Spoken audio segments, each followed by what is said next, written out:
Part 1. You are going to hear a conversation about purchasing a cellular phone.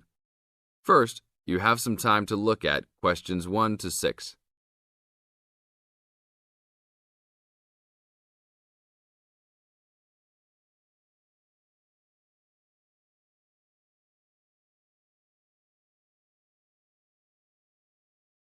Now listen to the tape and answer questions 1 to 6. Excuse me, can you give me some information about purchasing a cellular phone? Of course, my pleasure. We carry all sorts of phones, from the most basic phones to very sophisticated web-enabled phones. I will do my best to help you find a phone that suits your needs. Thanks. I'm looking for 2 cellular phones, one for me and one for my son. I think I won't need anything too sophisticated, just your basic phone functions. But maybe my son will like something with more functions. Sure, well, let's take a look. So you have no preferences at all? What about the size or colour? How about the brand? Well, I don't really care what brand the cell phone is, but I guess I don't want anything that's too big or too small. I want a phone that can fit nicely in my hand and in my pocket. If it's too big, it might be too heavy, and if it's too small, I might lose it. Colour, I don't really care about either. Well, I don't want a pink phone. Ah, OK, so let's look for something suitable for a working person. How about this one? This one is the R55. It is black, not too big, not too small, all the usual functions. The best feature of the R55 is that it can be used worldwide, even in Europe or Asia. It looks good. How much does it cost? It is only $100. If you sign up for a calling plan, then we will give you a $50 discount on the phone. How old is this model, though? I don't want anything that's too old. This model was introduced into the market about 3 years ago, so it is a bit older, but be assured it will still work fine. Well, I think I still want something not as old. How about from last year? Any good phones from around that time? Yes, there are some. How about this one? It's the new model of the phone you just looked at, called the W55. Most of the features are the same. There are some new features on the W55 though. The battery will last up to 2 days longer, and the overall weight of the phone is lighter. How much is this one? This is selling for $150. If you purchase it along with a phone plan, then it will be only $100. OK, I think I'll take this one. Now, I need to pick up a phone for my son. I think he'll want something more trendy, so how about a new model for him? Nothing too extravagant or expensive, though. This right here is the newest offering from the leading company in the cellular phone business. The phone is called the Rocket. It is well suited for teenage users. Among the teen-friendly features are 10 songs to choose from, a free messaging system that allows friends to send text to each other, and voice recognition dialing. The thing most younger users like about the Rocket is that it has a screen that changes colours. All this for only $100 with a purchase of a 1-year phone plan. Sounds like something my son will like. Can I sign us both up at once? Yes, of course. Both of you can share one plan. You will pay only $50 a month for both of you to share a plan. That's it? Only $50 a month? Yes, that's all. Now look at questions 7 to 10.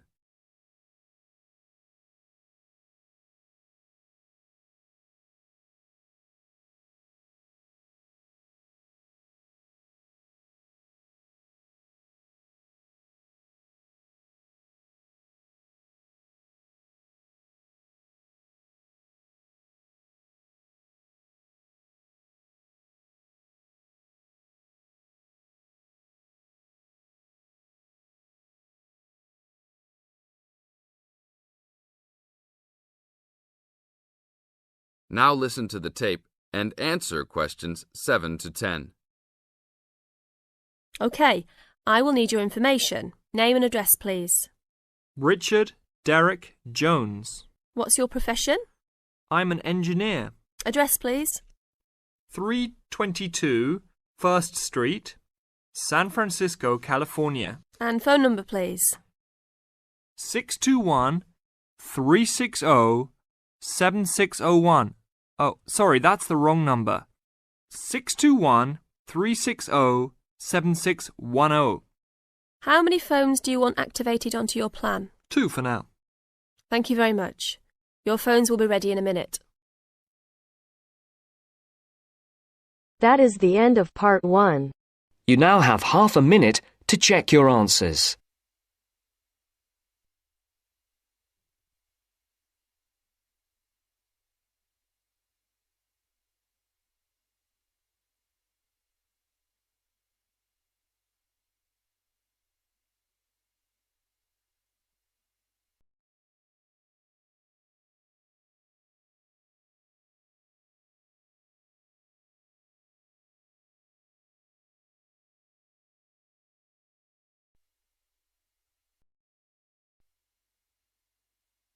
Now turns to part 2.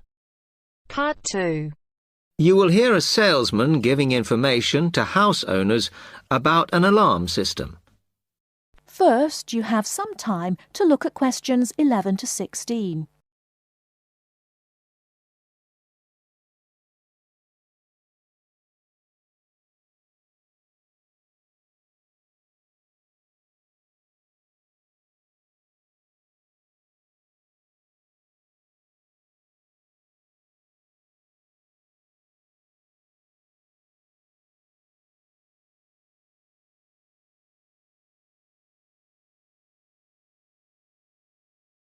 Now, listen carefully and answer questions 11 to 16. Thank you for inviting me to your residence meeting. My name is Martin Pugh from Safe Cell Alarms.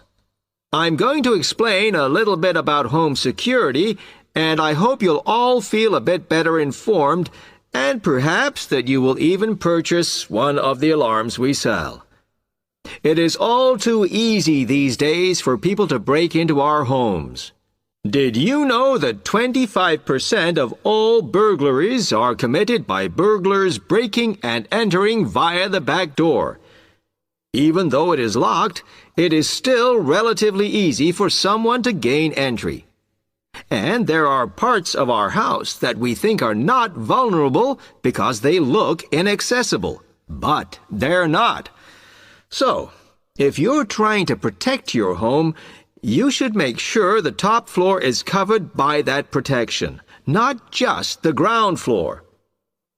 We believe that the only way to secure your property is by having an alarm fitted. Just having the alarm on the outside can put burglars off, and we also recommend that you warn them about the alarm. To do this, we suggest you stick a sign in the front window of the house so it can be seen clearly. This alone should be enough to dissuade a burglar before they start. Now, our company has a range of alarms on offer, and I brought several along for you to see tonight. But let me just explain a few things about them.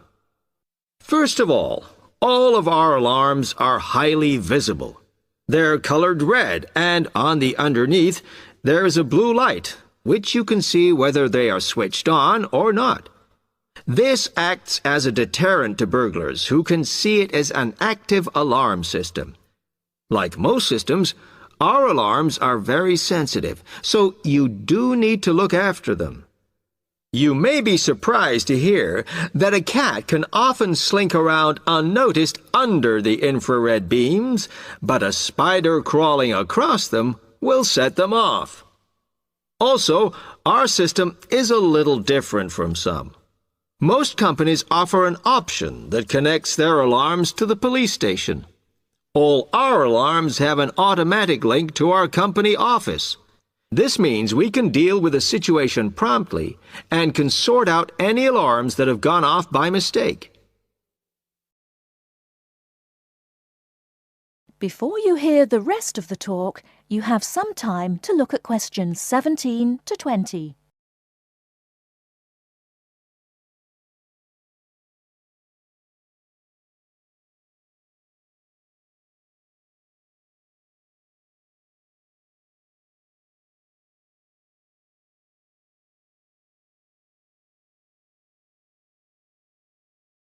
Now listen and answer questions 17 to 20.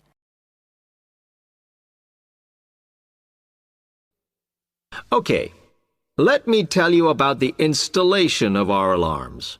Later on, I'll show you some house plans and diagrams of how the alarms operate, but you don't have to worry about them being intrusive, as we normally put them in hallways rather than individual rooms. The diagrams show you how the beams work to cover the whole house in this way. Oh, one small thing while I remember is don't leave your security code in your house. A lot of people keep it in the kitchen or their study, but we suggest you leave it with a neighbor so that if there is a break-in, the burglars can switch the system off. Now, regarding the practical aspects of installation, I know that many of you are out all day, and I'm afraid we don't install the alarms at weekends. But we do offer a service where we can fit the alarm system in the evenings for you. But we do charge a little bit extra for that. Finally, we do offer a range of systems, so I suggest you look at the leaflets on our prices. And please don't be put off from investing in a more sophisticated system to protect your home, as we do allow you to set up a monthly payment if it's too much in one go. Okay, now if you'd like to come forward.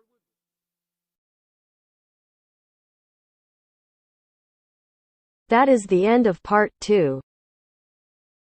You now have half a minute to check your answers.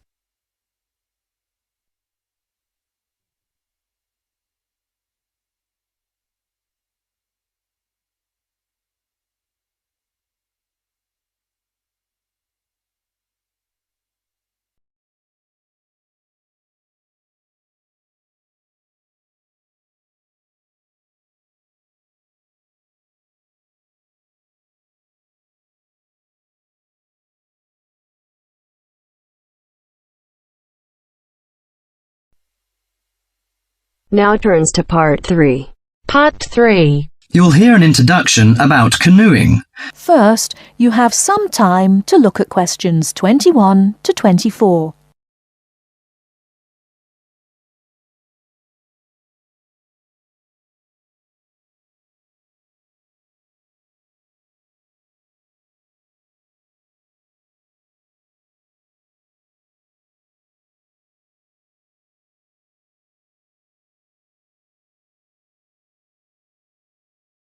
Now, listen carefully and answer questions 21 to 24.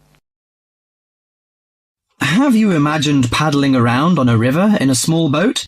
Canoes, which are narrow boats and usually hold 1 or 2 people at the most, are particularly well known for being unstable and turning over in the water. But more and more people enjoy this dangerous sport. Today, Cynthia Bocci, an adult education teacher and an addict of canoeing as well, will share her experience of canoeing with us. Cynthia, when did you begin this sport? Well, I started it 6 or 7 years ago, and soon I got attracted by the exercise. I have to admit that it brings me great fun. It's become part of my life. So, could you describe how you do it? At first, I think you need some like-minded friends. The friends who share the same interest with you. It's no fun at all if you canoe alone. Usually, we assemble in a parking shelter near the Island Lake Recreation Area. We pull our canoes from inside the vans, lift them from atop the cars and trucks, and attach wheels to help transport them to the shores of the lake beside the boat dock. What equipment do you need for the sport? Well, first and foremost, a canoe, of course. The price ranges from £300 to £700, depending on the material they're made from. The more you can pay, the better, really. Personally, I wouldn't look at anything under £500, but that obviously depends on your budget. You also need a hard helmet to protect yourself against rocks when you fall out of the canoe, and believe me, that is very likely to happen. Because of this, it's a must for a beginner to wear a wetsuit. Oh, bathing suits don't work really. Sometimes a life jacket is a necessity in case you fall into water and no one else is nearby. Before you hear the rest of the talk, you have some time to look at questions 25 to 30.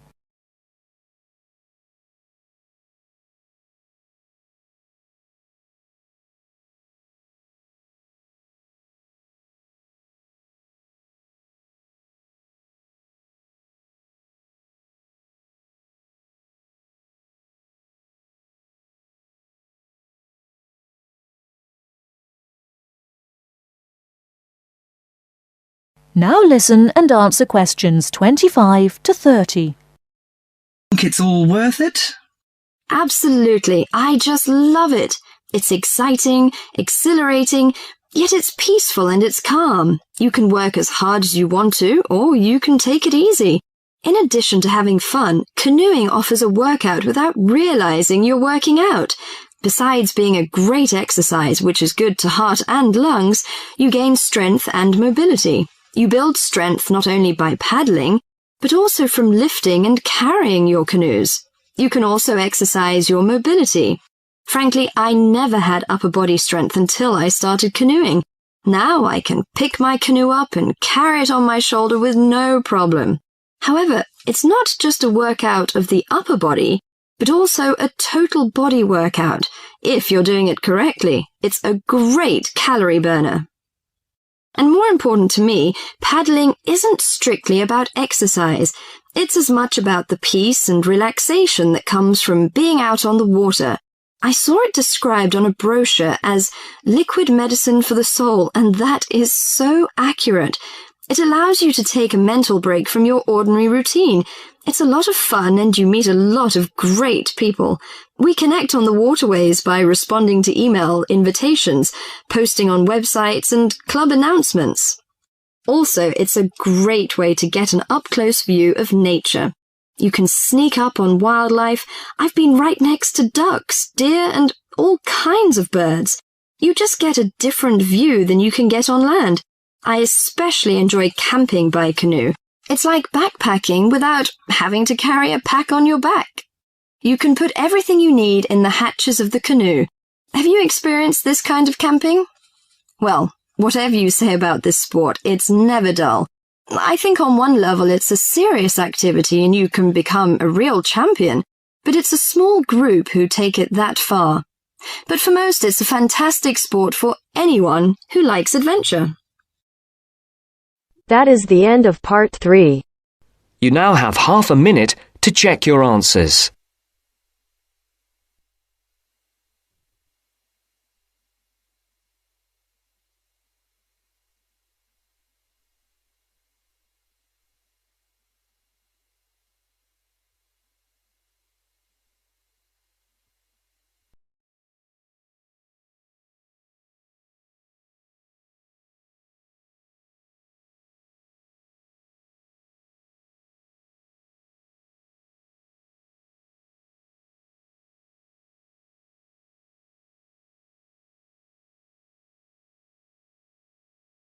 Now turns to part 4.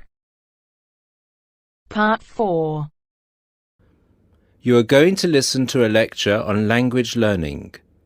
First, you have some time to look at questions 31 to 40.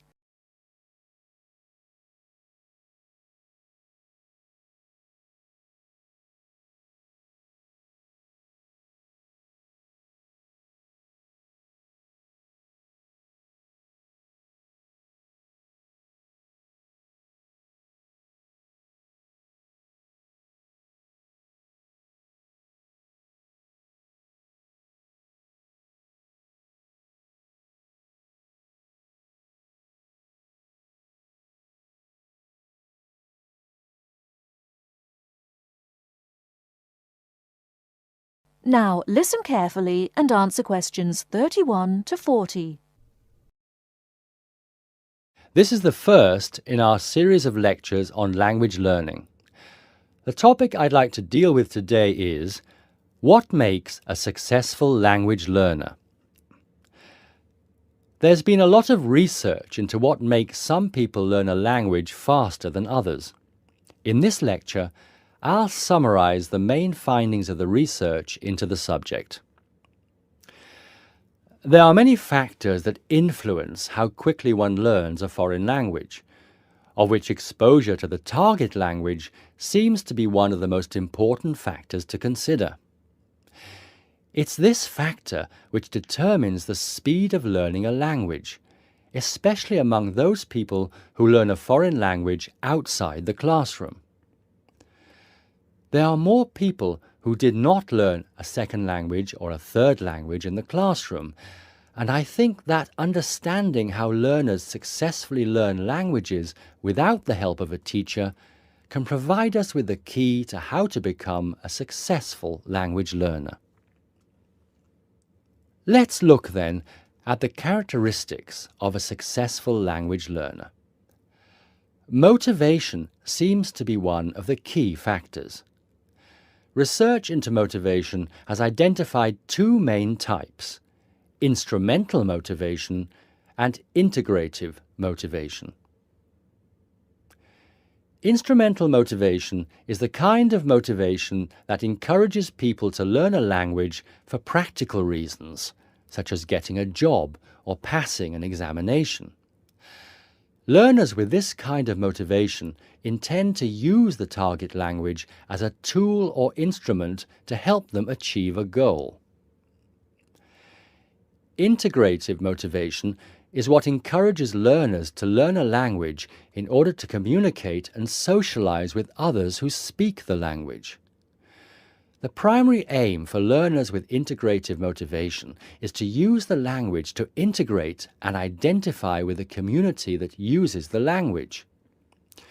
Immigrants, or people who are married to speakers of another language, are motivated in this way.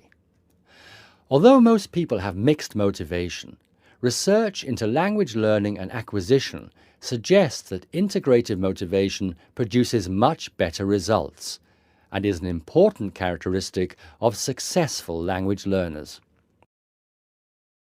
Personality is another important factor in language learning. One does not need to be an extrovert to learn a foreign language, but willingness to experiment and take risks is essential. Introverted or anxious learners who are afraid of making mistakes find it harder to learn a language. Good language learners will try to experiment with different ways of learning vocabulary or grammar until they find the way that suits them best. Language is a complex system. Successful language learners often design complex learning systems to master a language. They think about how they learn and organize their learning accordingly. They develop their own learning style and use a range of learning skills such as efficient revision techniques, systems for learning and organizing vocabulary, the ability to monitor their own speech, and the ability to plan their learning.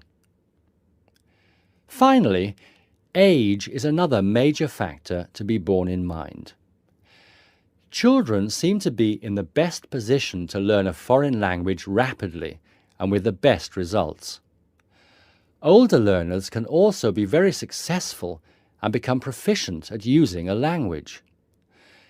Adult learners who make decisions about their learning and are independent of the teacher, who are analytical and aware of how they learn, and who take responsibility for their learning, stand a very good chance of learning a foreign language successfully. That is the end of part 4. You now have half a minute to check your answers.